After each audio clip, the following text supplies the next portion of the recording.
আর দিনের সেরা ব্রেকে প্রথমে ভারত পাকিস্তানের খবর। ভারত পাকিস্তান যুদ্ধ থেমে গেছে অনেক আগেই, কিন্তু রাজনৈতিক উত্তাপ মোটেই থামছে না। রাজনৈতিক সীমাবদ্ধতায় ভারত যুদ্ধ বিমান হারিয়েছে। অপারেশন সিঁদুর নিয়ে এক নৌসেনা আধিকারিকের এমন মন্তব্যের তোলপাড় পড়ে গিয়েছে। ক্যাপ্টেন শিবকুমারের মন্তব্যের ভুল ব্যাখ্যা করা হচ্ছে, এমনটাই বিবৃতিতে জানিয়ে দিয়েছে ইন্দোনেশিয়ায় ভারতীয় দূতাবাস। আর জবাব চাই বলছে কংগ্রেস।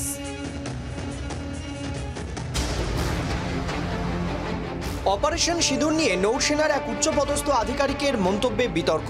পাকিস্তানের বিরুদ্ধে সামরিক অভিযান চালাতে গিয়ে ভারতের ক্ষয়ক্ষতি নিয়ে গোড়া থেকেই প্রশ্ন উঠছে। এ নিয়ে এবার ক্যাপ্টেন শিবকুমারের মন্তব্যে বিতর্ক চরমে। তিনি জানান, অপারেশন সিঁদুরের সময় রাজনৈতিক নেতৃত্বের সীমাবদ্ধতায় ভারতকে যুদ্ধ বিমান হারাতে হয়। পাকিস্তানের সামরিক এবং এয়ার ডিফেন্স সিস্টেমে আঘাত হানতে নিষেধ করা হয়েছিল। সেনা আধিকারিকের মন্তব্য সামনে আসতেই নতুন করে রাজনৈতিক চর্চা শুরু হয়েছে। গত মাসে ইন্দোনেশিয়া একটি সেমিনারে যোগ দেন ক্যাপ্টেন শিবকুমার। সেখানে একটি প্রেজেন্টেশন তুলে ধরেন তিনি। তখনই যুদ্ধ বিমান হারানোর কথা মেনে নেন ক্যাপ্টেন। কংগ্রেস নেতা মনীশ কুমার বর্মা শিবকুমারের সেই ভিডিও টুইট করেছেন।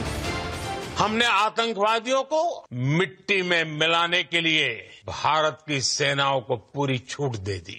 I may not agree with him that India lost so many aircrafts, but I do agree that we did lose some aircraft, and that happened only because of the constraint given by the political leadership to not attack the military establishment or their air defenses.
ঘন্টা